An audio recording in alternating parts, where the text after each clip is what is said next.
All right, we're going to continue our look at the book of Isaiah, continuing through the defendants, the indictments, and the sentencing of the people.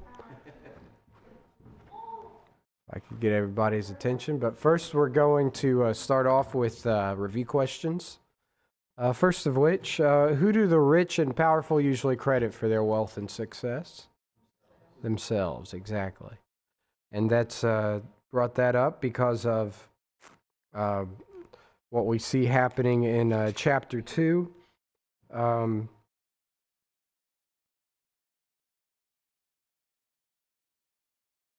Let's see. I need to get my bearings here. They're starting in verse 20, in that day a man shall cast his idols of silver and his idols of gold, which they made each one for himself to worship, to the moles and to the bats. That's not it either. Starting in verse 7. Their land also is full of silver and gold, neither is there any end of their treasures. Their land is also full of horses, neither is there any end of their chariots. Their land is also full of idols. They worship the work of their own hands, that which their own fingers have made. And the mean man boweth down, and the great man humbleth himself. Therefore forgive them not. We talked about the lofty, the rich, the wealthy, and why they might cling to their idols, that which is made with their own hands, and people today still do the same. They credit what they have with what they've done with their own hands. What did Ahaz believe? Did Ahaz, take the what off, did Ahaz believe Isaiah when told that Syria and Israel would fail against Judah? And what did he do to indicate so?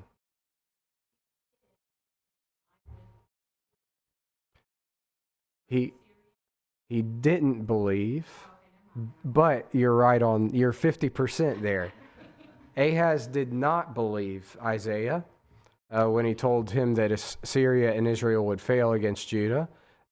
And to indicate that he did not believe, he went to Assyria. He said, Israel, and who was it? Trying to think of their names now. Israel and Syria were coming up against Judah, and Ahaz was very worried about that. We can see that in Chronicles, 2 Chronicles. Let's see if I can find it here. He has. Oh well, we're past it. It's in 2 Chronicles somewhere. Read the whole thing, you'll get there.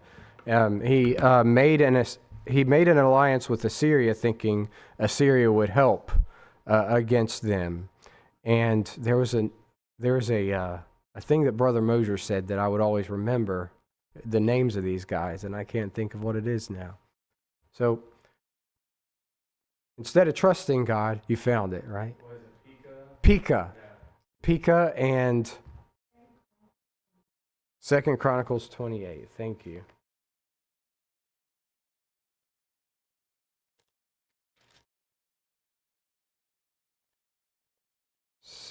Second Chronicles 28. Pekah would have been Israel's ruler. Pekah, the son of Remaliah, slew in Judah 120,000 in one day. Who was the other guy? Pekah was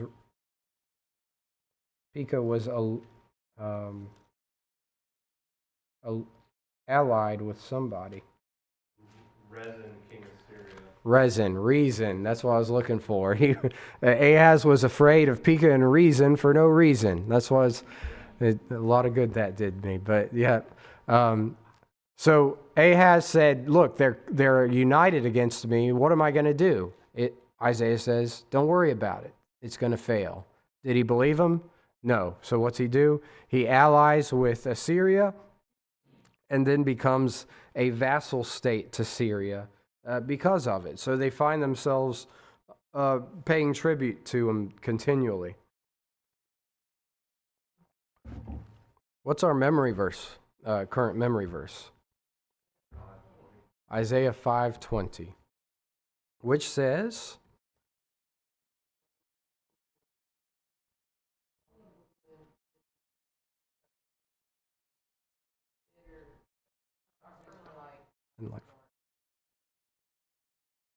excellent.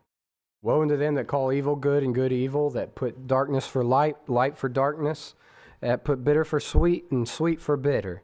And so we've discussed, excuse me, all the many ways that society does that today, that replaces that which God calls evil, good, with good things, and vice versa.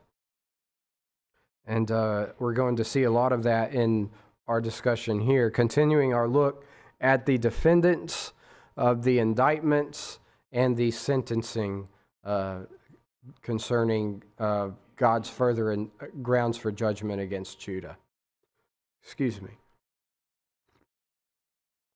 So we've talked about the average Joe, the mean man, as we read in Isaiah chapter 2 and verse 8 through 9. The average Joe is mentioned. The great man is also mentioned there. The lofty man, if we read verses 11 and 12, the lofty looks of man shall be humbled, and the haughtiness of men shall be bowed down, and the Lord alone shall be exalted in that day. For the day of the Lord of hosts shall be upon every one that is proud and lofty, and upon every one that is lifted up, and he shall be brought low.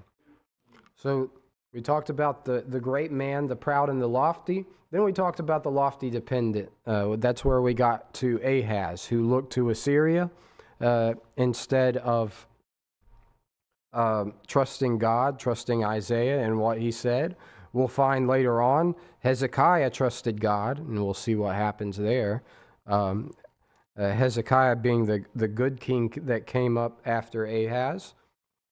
And Hezekiah, we find, he was active in some things, but when it comes to the destruction of the army that is camped outside Jerusalem, Hezekiah didn't have to lift a finger to do any of that. That was God that did that.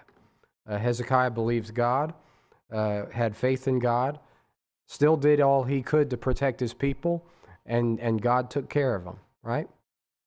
And we'll see that when we get further into this study. And so, the lofty dependent. Then we get to specifically the women here, the women of Judah. And if I could have somebody read, please. Excuse me. Let's read chapter 3 and verses 16 until chapter 4 and verse 1. Chapter 4 and verse 1. Before we do that, I don't know why the text is divided the way it is. I think you'll agree with me when we get to verse 26 here of chapter 3, and we go into verse 1 of chapter 4, that if you're dividing those by subject, verse 1 kind of belongs with chapter 3. And it wasn't the Holy Spirit that divided the Bible into chapters and verses. It wasn't like that. And this is just an example of how man falls short when he does these things. But someone could read chapter 3, verses 16 through chapter 4 and verse 1.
All right, thank you.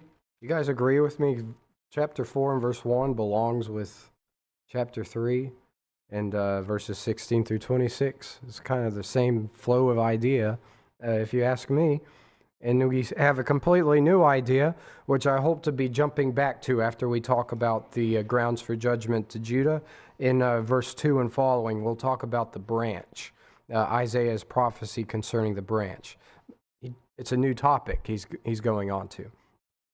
But anyways, all these people we see, these indictments, the defendants of these charges, they all have something in common. They're all worshiping idols of some sort. And we see the lowest of the low. What's he doing? He's worshiping idols for his own reasons. The great man, the lofty, is worshiping idols. The most powerful among them, worshiping idols. And we find who gets Israel and Judah started on idols in the first place. It's usually the kings, right? Is Ahaz that brought these idols in the times of Isaiah. And well, they were already in the land, but what does Ahaz do when he depends on Assyria?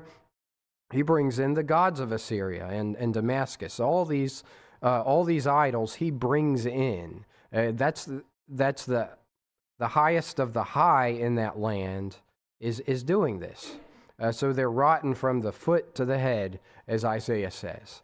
And then we have the women mentioned here, and Isaiah pictures them verses 16 and following.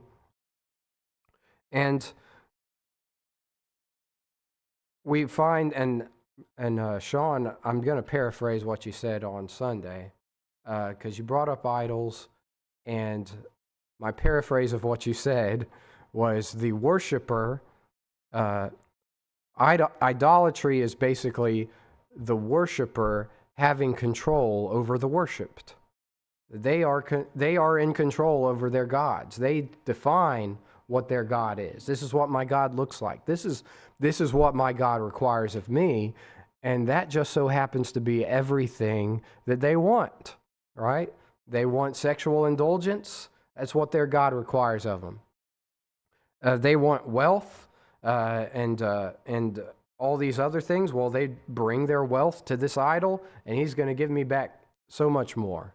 It's not logical, but idolatry is not logical. You are worshiping that which your own hands have made. And I was thinking about this earlier. A Bob Dylan song, "You're going to have to serve somebody," is what the lyrics say. And throughout the song, he lists all kinds of classes of men. You can be a king, you can be a pauper, you can be all different kinds of classes of men, and no matter where you are, you're going to have to serve somebody. And he says it might be the devil and it might be the Lord, but you're going to have to serve somebody. A lot of times we think we're serving, we might not admit we're serving ourselves, but we are.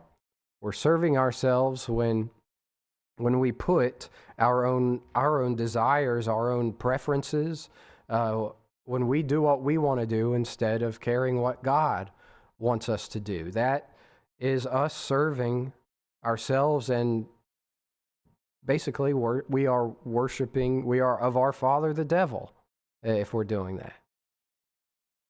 Going to have to serve somebody. Who these daughters of Judah here in verses 16 and following, he's describing them in this is a very vivid description. They're haughty, they walk with stretched forth necks and walk with wanton eyes, walking and mincing as they go. So they're arrogant. That's what that word haughty means. You get the impression they don't think anything's going to happen to them if they just continue living the way they're living, walking the way they're walking. They're completely oblivious to the fact that there are consequences for the way that they are behaving. Mm-hmm. Absolutely. Yep. Haughtiness. there's a lot of consequences to acting the way a lot of them do on social media that they seem to overlook, and then eternally the consequences of behaving as they do, just completely oblivious to it. And you have this image of an extended neck. Well, what's that? What's that seem like he's describing to you? Nose up in the air, prideful, right? Yep. So arrogance, right? And I thought of the '80s lyrics. I think this took place in the '80s. She's got it, yeah, baby, she's got it. I'm your Venus, I'm your fire, I'm your desire, right? What the Bengals, right? So, what is Venus, anyways? That's a goddess, right? That's pride, and the attitude with which those lyrics are sung, just give you that they're prideful, and they're prideful in what? Their image, exactly. Their wanton eyes, not a description of chastity. It's unrestrained sexual promiscuity, is what we're reading of here. They're walking around, mincing as they go, making a tinkling with their feet. It's like they're drawing attention to themselves as they're walking, flirtatiously walking. And one commentator puts it, clearly anxious to act upon their promiscuity. So they brought attention to themselves with the tinkling slippers that they wore. We have females walking around today that it just looks like they're drawing attention to themselves, maybe putting on the image of promiscuity. And it's something Isaiah dealt with, and something we deal with today. And so we look at women that behave this way today. We notice these things today. And do we see it as, how often do we look at it and see it as a indicator of something that is a greater problem than just these women? Yes, ma'am.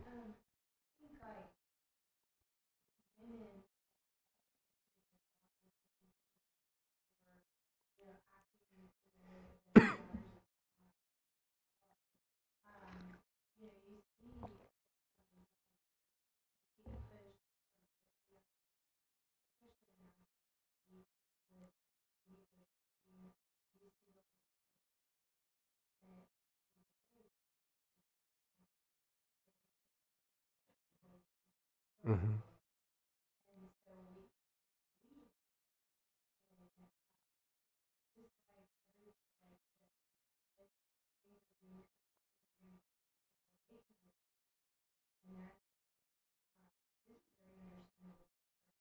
Mm-hmm. Absolutely.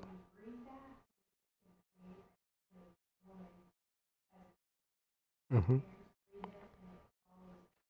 Right.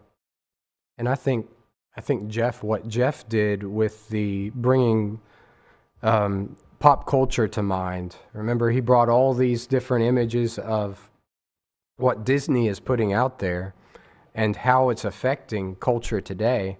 There's a lot of things we can look at that show that are both influencing society as it is, and society is in turn influencing that. I remember all the supposed teen movies of the '90s that I grew up not allowed to watch, and I'm very thankful I wasn't. But how the girls are portrayed in those movies as promiscuous, or the idea is the boys would wish they were promiscuous. That being a role that was glorified by pop culture, and no wonder we are where we are today. I see these, and we should probably all see this as not just, oh, that's their problem that they're acting this way. It's an indicator of societal collapse. It's an indicator of moral decay. It's not always been this way, to my understanding, that this was a glorified thing for women to be portraying themselves as, right? It's I mean, I don't know. I wasn't alive during the 50s, but when I turn on, the Wizard of Oz, which was that the 60s? That was okay. Yeah, that's right. I don't know. I'm dumb. I'm sorry. Yeah, Andy Griffith Show, all those good black and white films. You don't see the promiscuity. I just don't see it glorified. Maybe they made films like that. I don't know of any of them. I guess Marilyn Monroe existed. I don't know what she starred in, but I just don't see it to an extent that it has been in the 90s or the 60s, 70s, 80s. I'm very embarrassed that I did say Wizard of Oz. I should have known that. That was the 30s. So forgive me for that. Anyways, I see it as indicators of societal collapse. We see vanity and materialism in women then, and you see them today. I had to Google these brands. I don't know them off the top of my head. We've got Louis Vuitton, Gucci, Prada, Rolex, Armani, Burberry, Saint Laurent, etc. And I remember growing up and name brands were a thing, and I don't remember any of those name brands when I was growing up.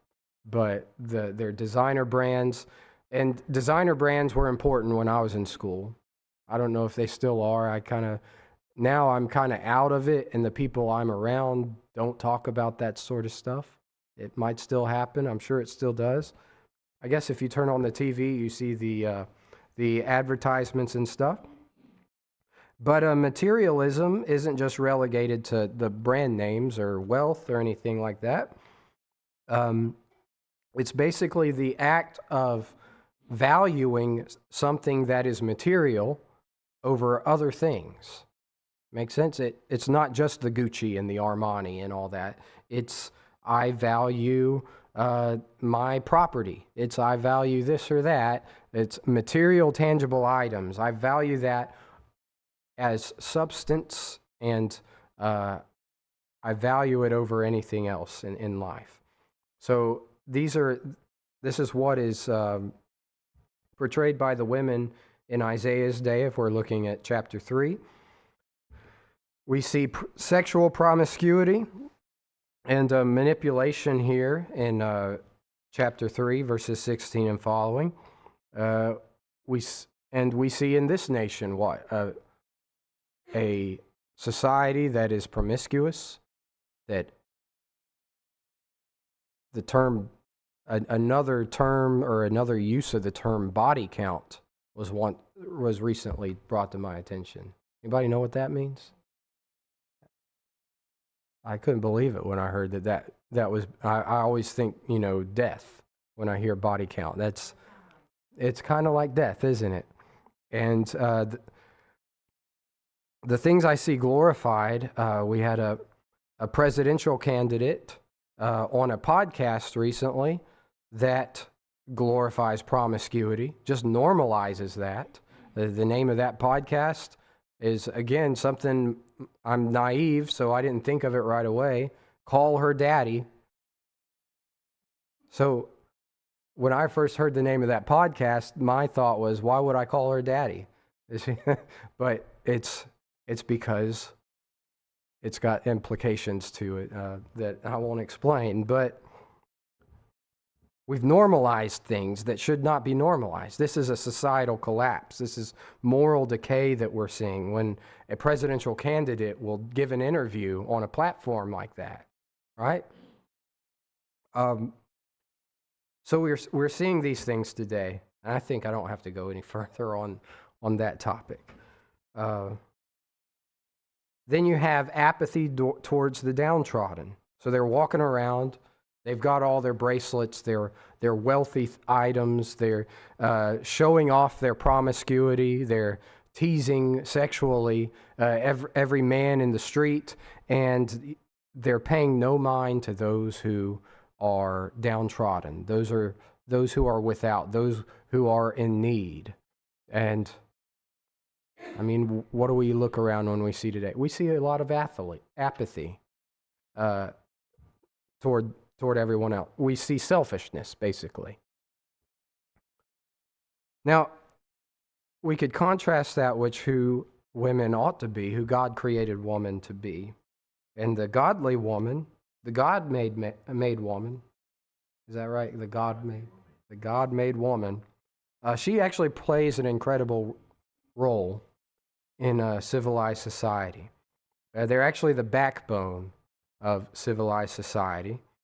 And for one, they regulate the intensity of man.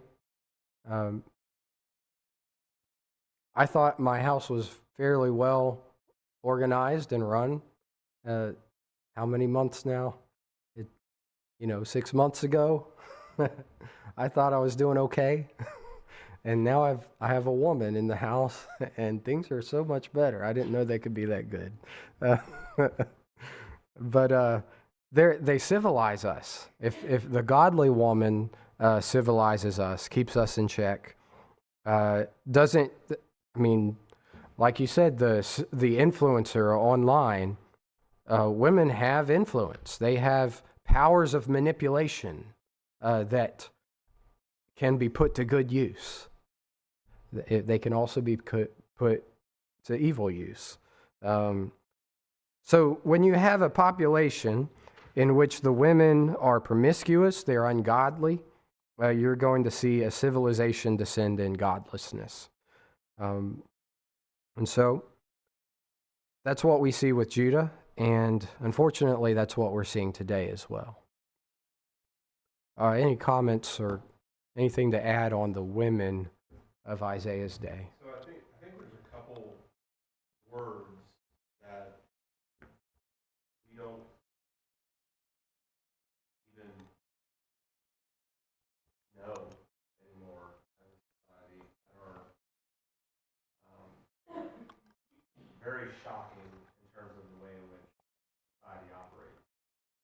A couple of those words are 1 Timothy 2 and verse 9, shamefacedness.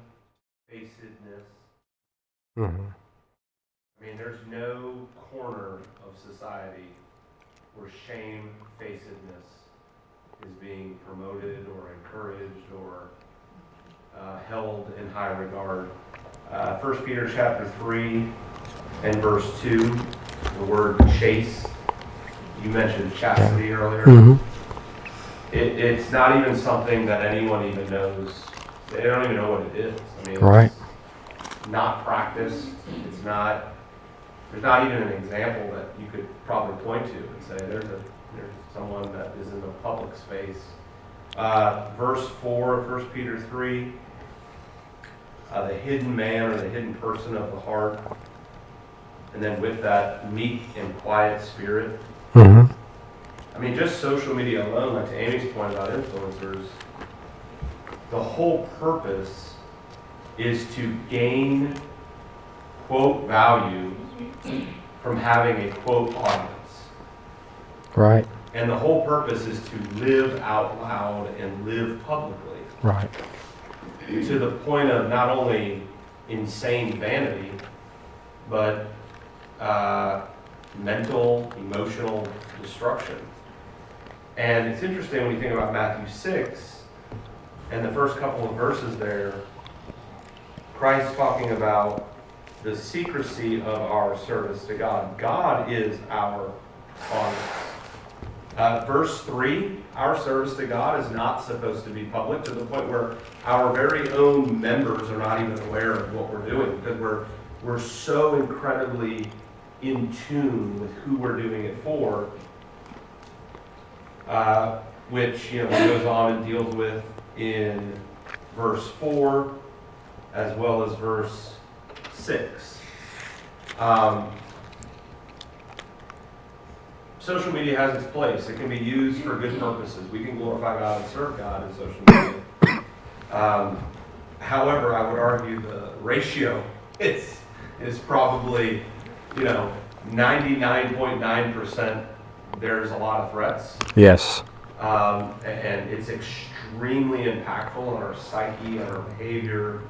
We're constantly feeling like we have to be seen. Right. And what God gives us in the scripture is the reverse of that, which is He is the only one we care about who sees us. Mm-hmm. He sees everyone. Absolutely. Amen. And it's damaging women. I mean, it's a known now data point that we could pull all kinds of stats. It's even the secular world. I mean, Harvard, Yale, etc. I mean, it's plain. The damage that it's done is clear cut. Right. And again, we can manage against it, and we can, it's not that we have to, hide in a cave. But I think as time goes on, I think we're going to have to do what you're doing now, and we're going to have to do this more frequently because the Andy Griffith shows are going to, right.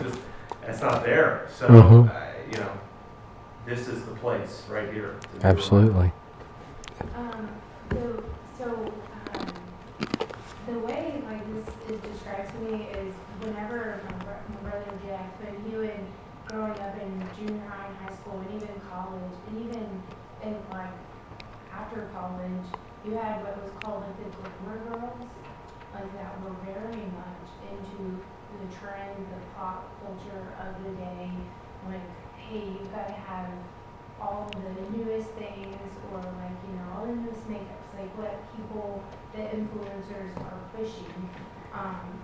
Those are glamour girls, and I know that affected me a lot, especially in the church, because it is really hard for a good girl to be noticed with such glaring girls who are just showing themselves off, kind of how these women are doing. And so it really does speak to Proverbs 31 women.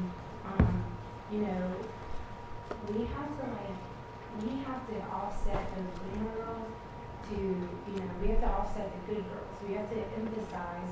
In college, one guy said, "You look really sanctified today," because I was dressed really modestly. And I was like, what? And I went to a Christian university, and it was very modest. And so we have to make sure we give the good girls a pat on the back and say, hey, just keep doing what you're doing. And, yeah.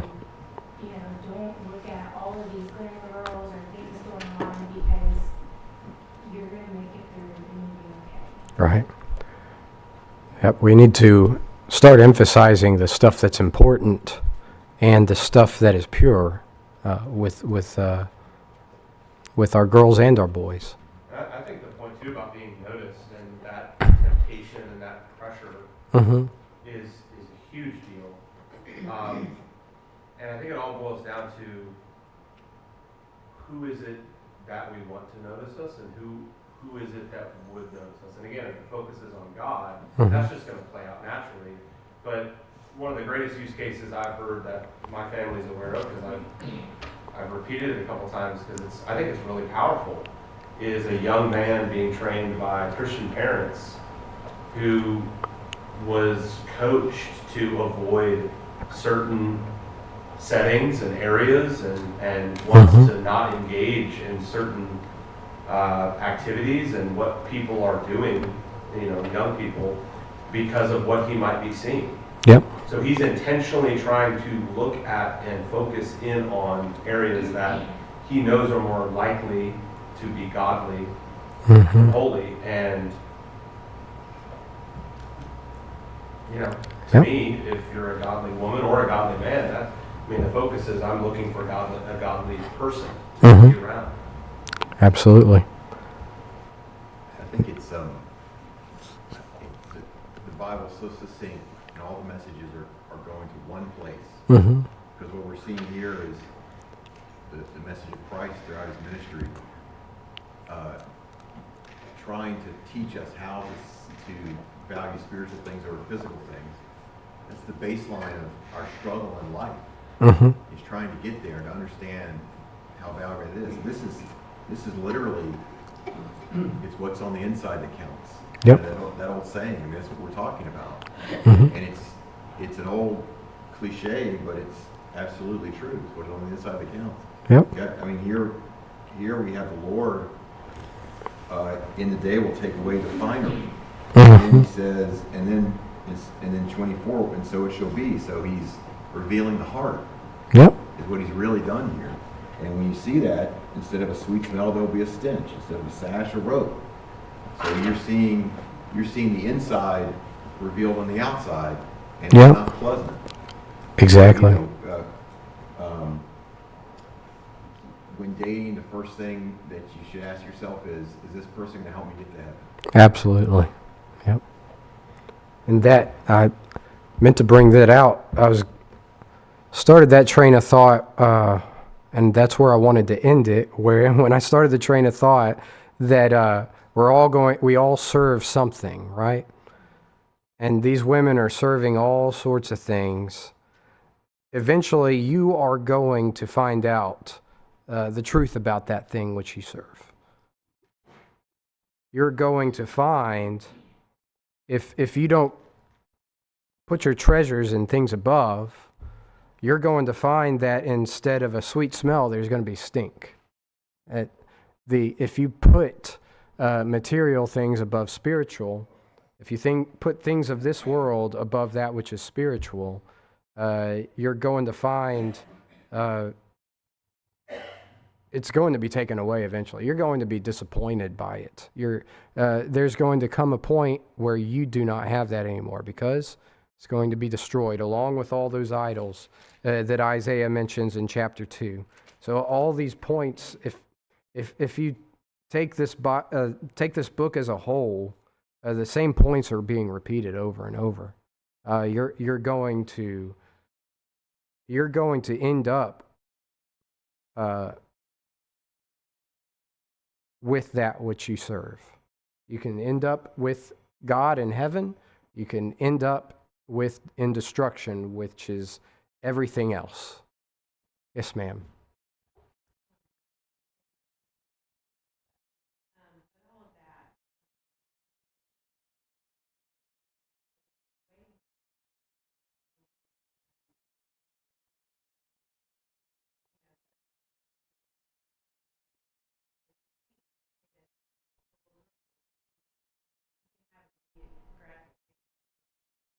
Right. Absolutely.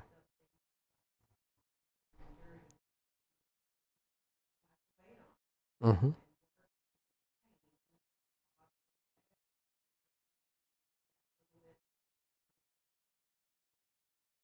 Yep.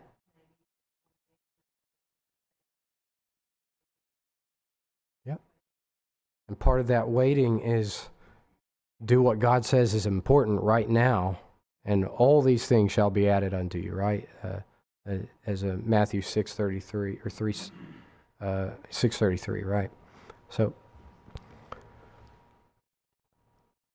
the second bell ring already? Okay. All right. Well, we will pick up there. We can go ahead and say in summary of verses 13 through 15, we see the people being mentioned. So we read that part. The Lord standeth up to plead and standeth to judge the people. The Lord will enter into judgment with the ancients of his people and the princes thereof. For ye have eaten up the vineyard, the spoil of the poor is in your houses.